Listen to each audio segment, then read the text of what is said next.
This is Jason Mel from Red Dragon FM's Full Welsh Breakfast. Let loose on a Saturday lunchtime with the most famous people we could get. And, well, we got a big one today. We have a big name, I tell you. A big name! It's James Dean Bradfield. How are you? Welcome back, we should say. It's not been that long, has it? No, it hasn't. No, I just can't stay away from the bay. We're glad about that. Legend from the Manic Street Preachers and solo artist in his own right. How does that feel? Kind of strange, schizophrenic, definitely. It's really weird because anytime I got off, I'm in the studio with Nick and Sean, and that's weird because, like, you know, I go from kind of like being on my own and causing arguments by myself because there's nobody else to argue with. Can you argue in an empty room? Yes, easily. I can too. It's great, isn't it? Yeah, it's really good, but only for creative reasons. And then I get back with Nick and Sean, it's like nothing ever changed, you know. Well, welcome to the Grill, and we're glad you're here because I think people want to know a lot about you. You seem quite a private person, and you've only gone and opened yourself up to being probed. I want to start at the beginning, really, and talk about your school life.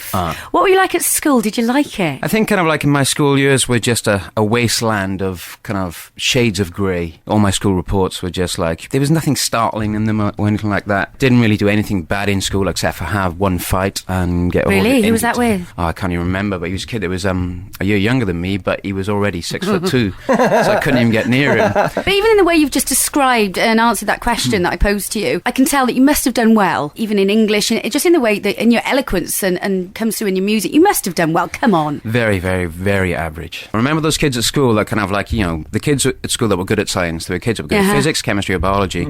I did general science. Really? Right. That tells you something, you know, kind of like, I remember one of the first lessons in general science was how to bandage a wound, kind of on the upper arm. But that's all right, though. If I'd have been taught that at school, I thought that's great. Because if you know, chances are you're going to see an accident or two. You're going to need that kind What of stuff. school did you go to? Because a lot of people listening will probably know it. Started off at Pontypridd Infant and Juniors, and then Oakdale Delcomp's Comprehensive. a big one. Yeah. No, it was Endeavour. So you must have started your love and lust for music quite early on. What were your first musical influences, or what were you listening to when you were at school? I remember the first record I bought. It's terrible. Come well, it's not terrible. It's a great record, but it was My Old Piano by Diana Ross.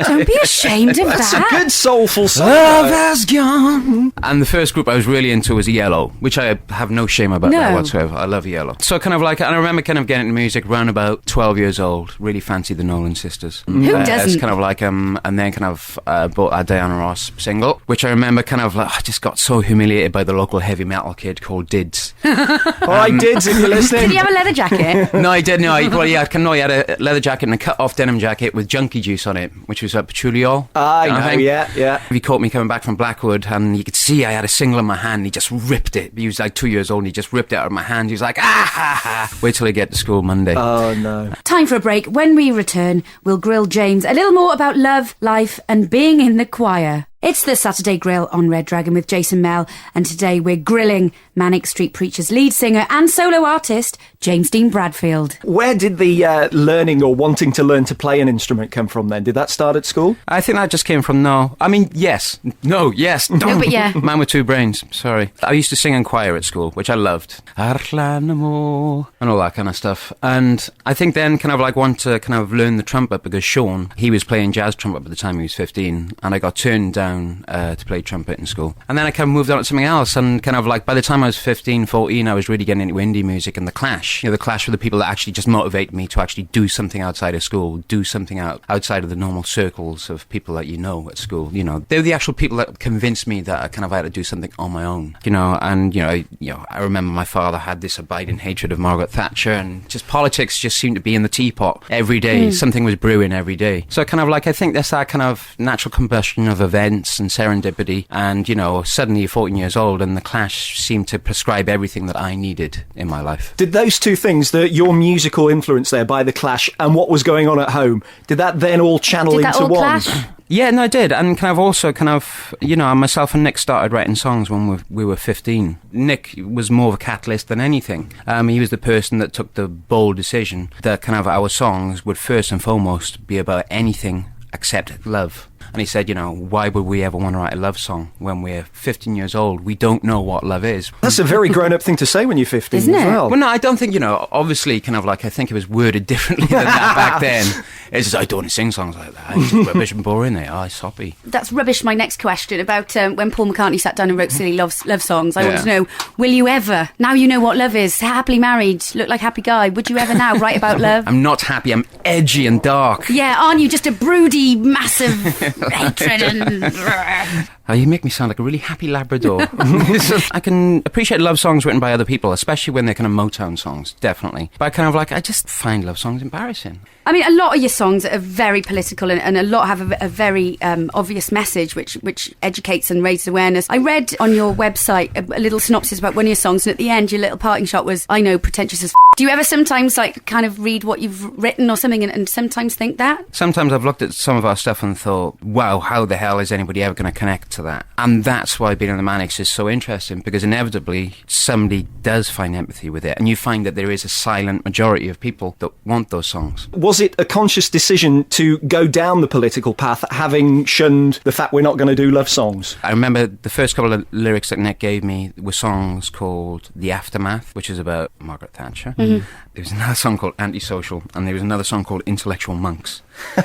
And I just found those lyrics exciting. I just really felt as if I was doing something that mattered. What's your favourite song you've been involved with? Whenever we play Motorcycle Emptiness live, I love that song, because I remember that felt as if it was one of the first songs that we'd all been involved with. I remember the Nick telling me that Nick and Richey had sat at a desk and they'd written this lyric called Motorcycle Emptiness. I remember just writing the music with Sean in my parents' kitchen. I remember playing it for the first time, and it was very different the first time we played it. And then it evolved over the course of 3 years, and every time we play that song, I always think that more so than a lot of songs, that song is like the progeny of what the Manics were to become. I always feel that there's 20% of Richey, myself, Nick and Sean in that song. It feels like a real group song. Right, let's crack on, let's get it on, shall we? Here it is, my favourite Manics track as well, Motorcycle Emptiness, on the Saturday Grill at Red Dragon. Kelly Clarkson behind these hazel eyes on Red Dragon. It's the Saturday Grill with Jason Mel and James Dean Bradfield. You said you're in the school choir. It is quite, and I don't know whether this is a Welsh thing, because we talked to this about Cerys and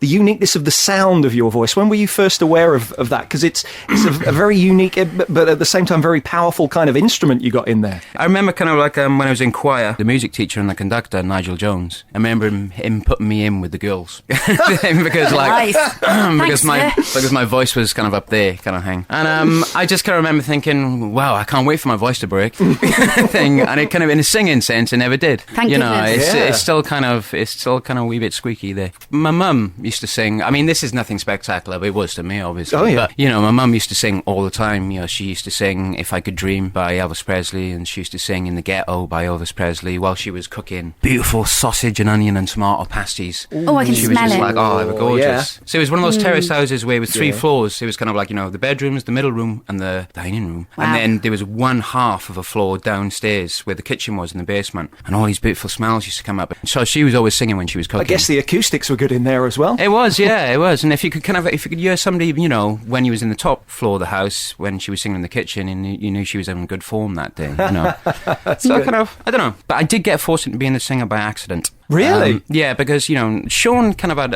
a lovely voice. Sean's got a real kind of a blissful, kind of lost little soul of a voice, but it's pure, and he's got great kind of intonation and tone, but he wouldn't be the singer. Richey couldn't sing. It was obvious that Richey was just like, spalt with untold riches in other senses. Oh, yeah.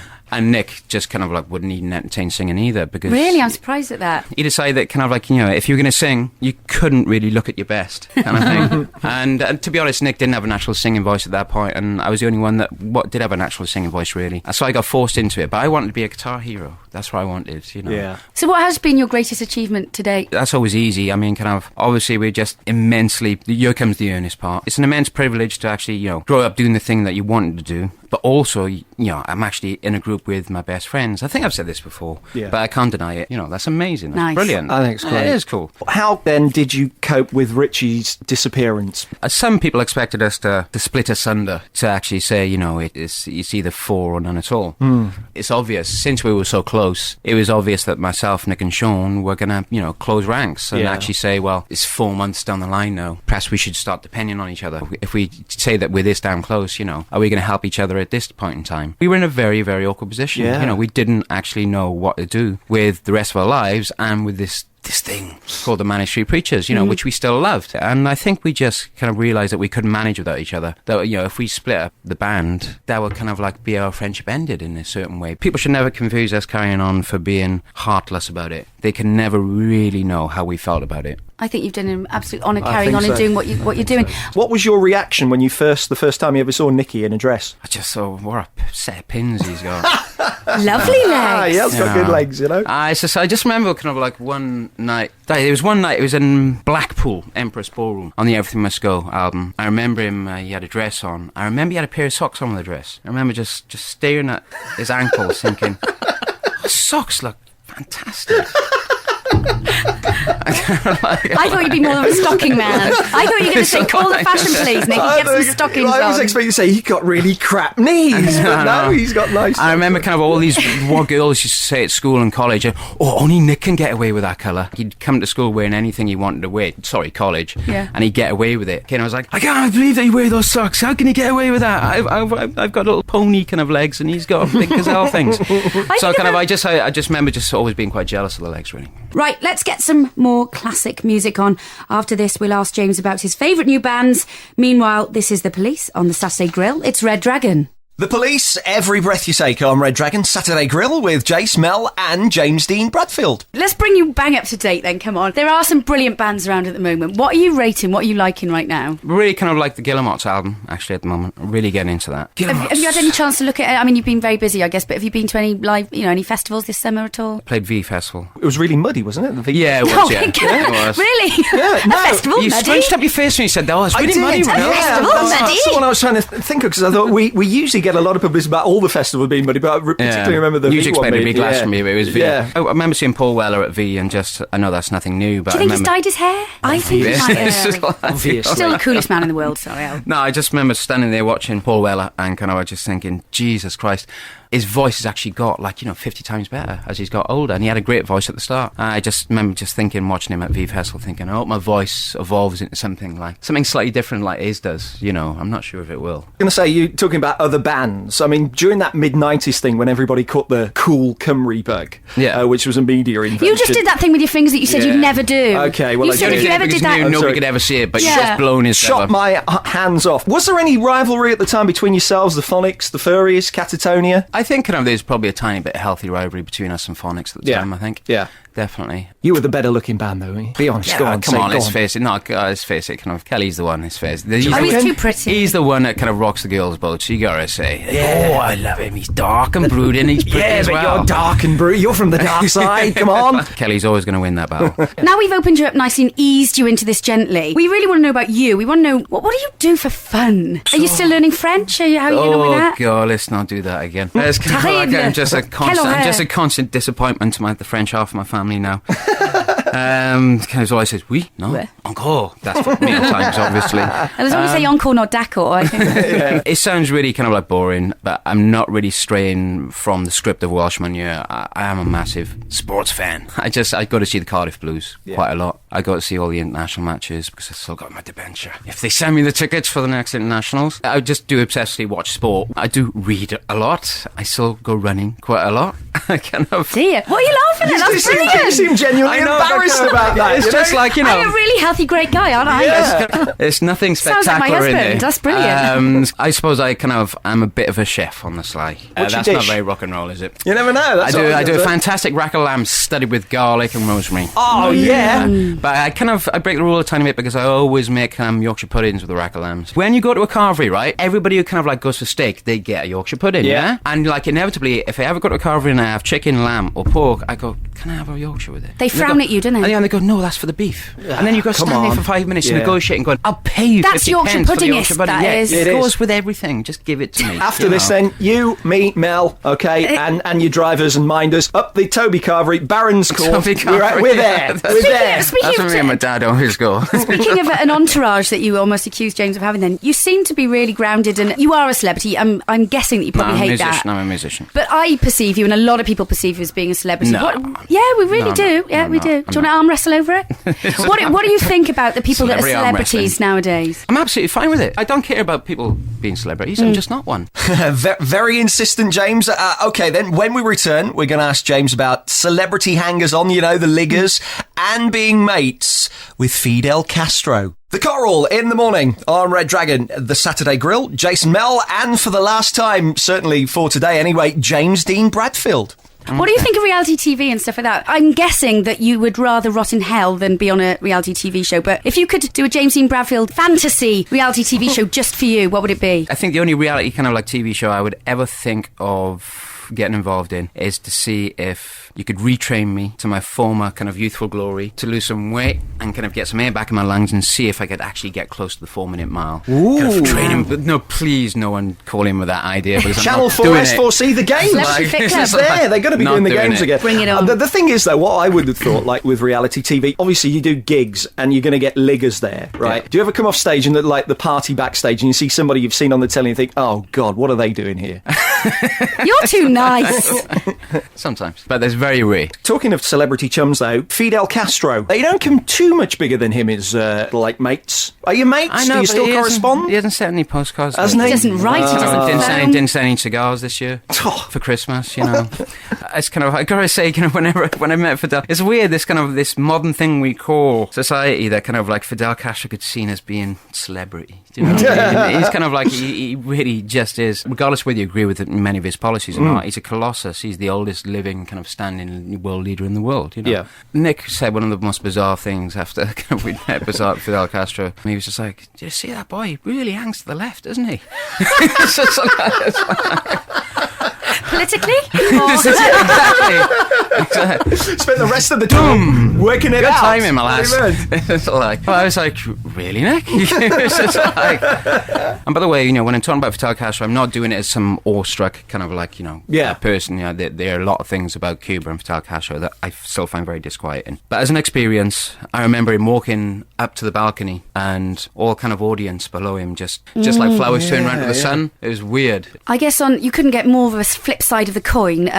Looking forward to your solo tour. Newbridge Memorial Hall, 14th of October. Fidel's coming, he's told me. Yeah, apparently so. Are you going to be nervous at that gig? I think I will be, actually, because gigs at the Memo used to be perilous things. I absolutely loved the place. I just think it was the beating heart and soul of Newbridge itself, and I worked there for quite a long time. Will I have to work behind the bar to get in, do you think? Like selling cans of Breaker. I can do that. I'll sell plastic bottles. You can pick up the empties. I could do that. That's my first job. My job. That's what I used to do. The empties used to be my job at the end of the night. To be honest, it will be a very emotional thing for me. This current solo album, The Great Western, you've got out, is there going to be more from you, or are we going back into band mode now? As you say, you've been meeting up with Nick and Sean. It's a schizophrenic old fizzog I got at the moment. The next thing for me is doing the solo tour, which I am going to enjoy, actually. I'm going to enjoy playing small clubs because I think that's going to make it very easy for people not to confuse me with the Manics. Do you know what I mean? But as soon as I finish that, I'm straight in the studio with the Manics, and I gotta say, I don't want to sound like a walking press release, but I really am excited by it. Great.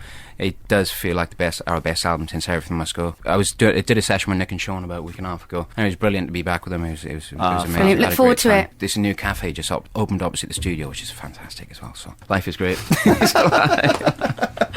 Sweet, rock and roll, love it. James Dean Bradfield, thank you very much for being well and truly grilled. I think you are now done to a turn on the Saturday Grill. Thank you very much indeed. Good luck with the solo tour, and pass on our best to Nicky and Sean, won't you? Oh, a pleasure. Now, if you've missed any of today's intimate chat with James, or want to hear it again, you can check it all out online at reddragonfm.com. And on next week's show, we talk to Heidi High legend and Welsh actress Ruth Maddock. Make sure you join us next week between 1 and 2 on Red Dragon.